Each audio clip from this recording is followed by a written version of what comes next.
से आकर अपनी माँ से कहती है, माँ, कल स्कूल की तरफ से सभी बच्चों को पिकनिक पर ले जा रहे हैं। उसके लिए सभी बच्चों से टीचर ने 300 रुपए लाने के लिए कहा है। माँ, तुम भी अपनी बिटिया को पिकनिक पर जाने के लिए पैसे दोगी ना?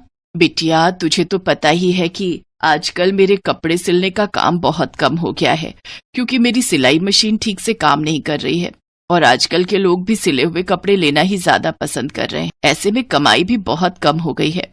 दरअसल संतोष के पास जो सिलाई मशीन थी वो बड़ी ही पुरानी हो चुकी थी, क्योंकि वो एक सेकंड हैंड सिलाई मशीन थी जिसे वो किसी से खरीद कर लाई थी। रचना बहुत ही समझदार बच्ची थी। उसने अपनी माँ से कहा, कोई बात नहीं माँ, मैं कल पिकनिक पर नहीं जाऊंगी। मुझे माफ कर दे मेरी बच्ची, मैं कैसी माँ हूँ, अपनी गरीबी के चलते मैं तुझे छोटी छोटी खुशियां भी नहीं दे सकती। ये कैसी बात कर रही हो माँ, मेरी खुशी तो तुमसे है। अगर तुम हो मेरे पास तो मेरे कदमों में दुनिया भर की खुशियां हैं। संतोष लोगों के कपड़े सिलने का काम करती थी, लेकिन अब तो ज्यादातर लोग मॉल से ही कपड़े खरीदते हैं या फिर ऑनलाइन रेडीमेड कपड़े मंगाए करते हैं। इसीलिए संतोष को छोटे मोटे काम से ही अपना गुजारा चलाना पड़ता है, जिससे उसकी कमाई भी बहुत कम हो रही थी। दोनों माँ बेटी कम पैसे में ही किसी तरह अपनी जिंदगी की गाड़ी आगे बढ़ा रही थी। रचना के स्कूल में उसकी गरीबी का सभी बच्चे बहुत मजाक उड़ाया करते थे। उसकी पुरानी ड्रेस और फटे मोजे देख दूसरे सभी बच्चे उस पर हंसते थे। रचना, तेरे पास नई स्कूल ड्रेस खरीदने के लिए पैसे नहीं है तो मुझे बोल। मेरे पापा ने मेरे लिए नया स्कूल ड्रेस खरीदा है, मैं मेरा पुराना स्कूल ड्रेस तेरे लिए लेती आऊंगी। तू कब तक फटी हुई स्कूल की ड्रेस पहनकर स्कूल आती रहेगी? नहीं, मुझे तुम्हारा पुराना स्कूल ड्रेस नहीं चाहिए। मेरी माँ मेरी फटी हुई स्कूल ड्रेस को सिलकर बिल्कुल नया जैसा कर देगी। अच्छा, तो तेरी माँ इतनी अच्छी दर्जी है तो उनसे अपने फटे हुए मोजे भी सिलवा लेना। इतना कहकर वो बच्ची हंसने लगी। रचना को अपनी बहुत बेइज्जती महसूस होती है। वो घर आकर अपनी माँ को सब कुछ बताती है।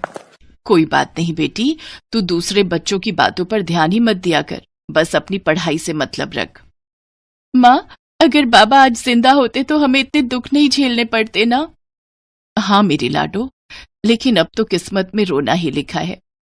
नहीं माँ, हम रोएंगे नहीं, हम हर कठिनाइयों का डटकर सामना करेंगे। रचना के पिता एक रिक्शा चलाते थे। उनकी एक सड़क दुर्घटना में मौत हो गई थी। उसके बाद से रचना और उसकी माँ अकेले पड़ जाते हैं, लेकिन उसके पिता का रिक्शा अभी भी खड़ा था। माँ, मैं भी पिताजी की तरह ही रिक्शा चलाऊंगी। लेकिन रचना, अभी तुम बहुत छोटी हो, तुम रिक्शा कैसे चला पाओगी? माँ, तुम चिंता मत करो, मैं रिक्शा चला लूंगी। ठीक है बेटी। दूसरे दिन से रचना अपने पिता का रिक्शा लेकर स्कूल जाने लगी।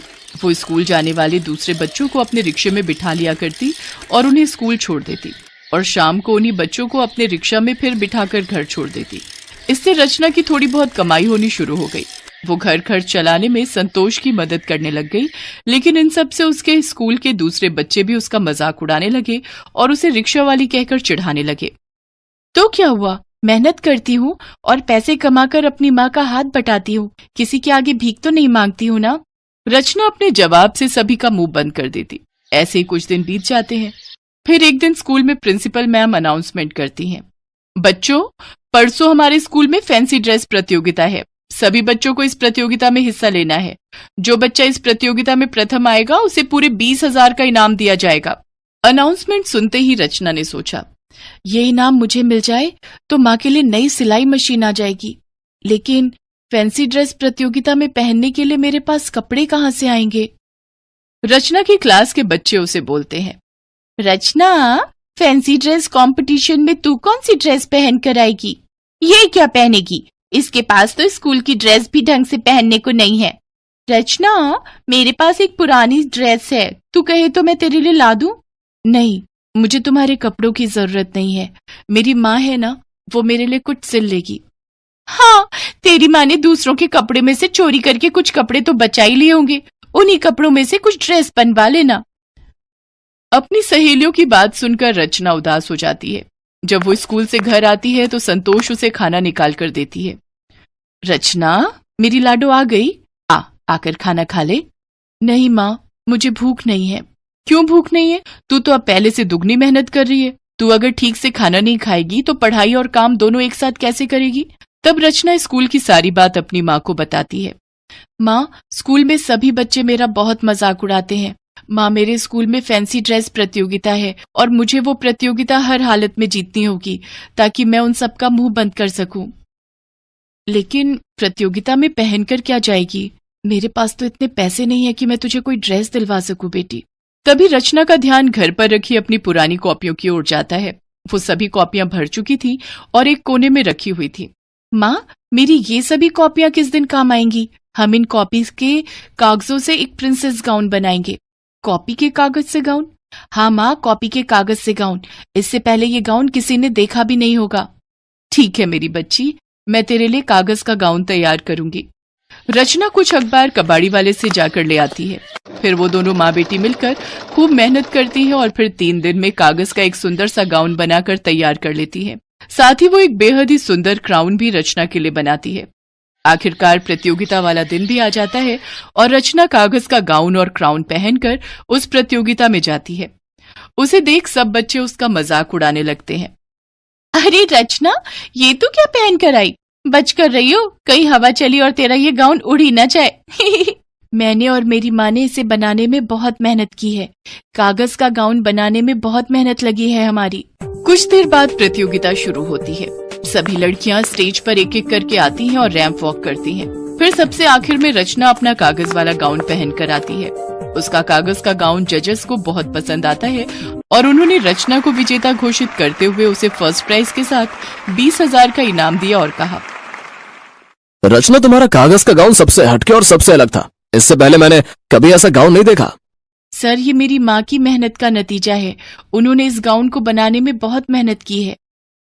अच्छा, अगर वो भी यहाँ है तो उन्हें स्टेज पर बुलाओ। रचना की मदर कृपया करके अब स्टेज पर आए। संतोष स्टेज पर आती है। जजेस उसकी कारीगरी की खूब तारीफ करते हैं और फिर ऑडियंस में बैठे सभी बच्चों के पेरेंट्स ताली बजाकर उसका सम्मान बढ़ाते हैं। ये देखकर संतोष की आंखों में आंसू आ जाते हैं। फिर रचना अपनी माँ को वो इनाम और ट्रॉफी देती है, साथ ही उसके पांव भी छूती है। रचना के क्लास की सभी लड़कियों के सर शर्म से झुक गए। संतोष और रचना खुशी खुशी घर आती हैं। फिर इनाम में मिले पैसों से रचना अपनी माँ के लिए सिलाई मशीन खरीदती है। कुछ ही दिनों में उसके कागज के गाउन की तारीफ हर जगह होने लगती है और कपड़ों के बड़े बड़े व्यापारी उसके यहाँ आने लगते हैं और उसे बड़े ऑर्डर देकर जाते हैं। इतना सारा काम मिलने की वजह से संतोष खूब पैसे कमाती है।